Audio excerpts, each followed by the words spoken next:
Whenever we finish a project, we do a lot of soul searching. A lot of reference got kicked around. The Seven Samurai, the Magnificent Seven. We talked very early on about showing off a more human approach to Spartans. I mean, we definitely focused on trying to go back to sort of the core of what made Halo CE, the Combat Evolved, the sort of phenomenon that it is. I remember my first time playing Halo, and I was in that first level, and after winding through these technical corridors, fighting aliens, and then I step out into this world, and it just opens up in front of me, and it's beautiful and alien and huge. That was a sort of seminal moment for me, and I think that's part of what we want to capture in Reach. Something that was core to the game at the beginning was that sense of wonder and exploration. We started with a series of events. We basically set out like, okay, from this date on Reach to this date, we built a military campaign.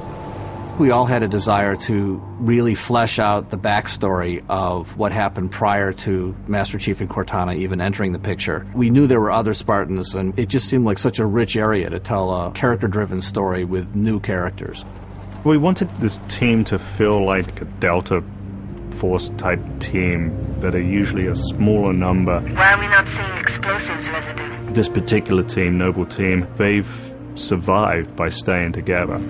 You're Noble Six, you're a replacement for a Spartan that's died. You're experiencing this story, boots in the mud. We looked at the story of Reach, and it was obviously a more intimate, character-driven story. We really needed the attention to real-world detail, trying to make these characters' faces really feel like believable. We started everything over from scratch, came up with a whole new rig for how we animate faces and also how we approach like texturing them, modeling them, everything, and just put a lot more time. Difference about a couple million polygons. We absolutely want Reach to tell a human story, and that's going to require us to invest significantly into higher fidelity models, much more open environments, larger numbers of AI than ever before in a Halo game. To pull off the vision for what we had for this game, we ended up gutting almost every part of the engine, retooling things to make it run faster, to make it run better, it looked better. We had to throw out all of our technical systems. We had to then throw out the content that went with it because that content didn't represent the new bar we were going for. Copy that, on our way. Don't need command to tell me. Been on hers half my life. Let's shoot it. We've got a great team of guys, and they could take motion capture and they could make the poses way more dynamic, way more expressive. Those changes bring out the life. They bring out the style of our characters. We had probably 4 times the amount of polygons to play with this time around, which gave us a lot more freedom and creativity in what we wanted to achieve. When you look at total engineers that are actually putting code that are actually affecting this game, I mean, it's massive, 30+ guys.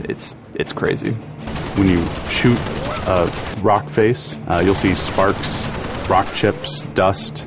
In Halo 3, we had a maximum of 100 colliding particles. In Halo Reach, we have thousands. We've got much more customizable Spartans than we've ever had in the past. The number of polygons we can draw at one time has skyrocketed. It's changed the way we build things up close as well as out far. This is where Noble Team arrives when you're going to work your way down, all the way down these terraces. Big open environments, epic skyboxes. These are things that are quintessential to Halo. Like, we're building a planet that exists 500 years from now. We want to build spaces that you want to explore. We want to put twice as many characters, vehicles, and weapons into that environment. That's going to require massive improvements to the way we handle our artificial intelligence in the game. We now can put so many AI in an encounter that you can put 4 Spartans, the player, 8 Marines against 30-ish Covenant, and that's an actual serious challenge. Bringing the elites back was something that was really a true joy for us because they're such an awesome character to fight. What if the Spartans and the soldiers don't actually understand what the aliens are saying? What's that going to feel like? What if we can get back to having the aliens feel really alien and threatening? these people and this planet and this story deserve something new and different. Just a different underlying sense of tragedy, heroism. We're rebuilding everything from the ground up. You have to walk this very fine balance. We want to add new things, but we don't want to rough up anybody's baby. I mean, that's the whole thing about the crazy sausage that is Bungie's Halo Reach ODST universe, is that we've sort of developed this gameplay that every person sort of has the different things about it that they like, and I still think that we still struggle to figure out exactly what, like what can we add or remove without pissing off certain people in the population. We looked at the Halo 3 assault rifle, and it really does feel kind of dated. It fit the tech then, but now we have all of these new polygons to play with. We went to a lot of trouble to sort of ground the weapons and the vehicles more in this sort of more real, more gritty world. We refined a lot of the weapons to push them into their particular role, and that role is defined a lot by range and the range of combat that you're going to play. For instance, the DMR, which is a sort of medium to long range suppression marksman rifle. It's going to be a sandbox game. It's not going to be a carefully scripted game where every movement of the AI is controlled by a mission designer. It's much broader than that. It allows the player to deal with encounters in their own specific way. There's definitely going to be offhand grenade throwing. There's definitely going to be vehicles. There's definitely going to be a large number of weapons that are incredibly powerful, incredibly accurate, that allow the player to feel like a badass.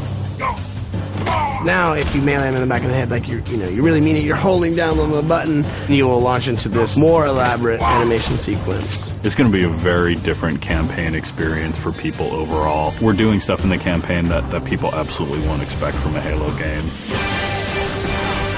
Bigger battles, brand new cast of characters.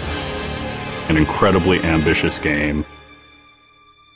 Every neuron in my head is firing with just reach, reach, reach. We knew from the beginning what the end was going to be. This is the definitive Halo made by the people who created Halo.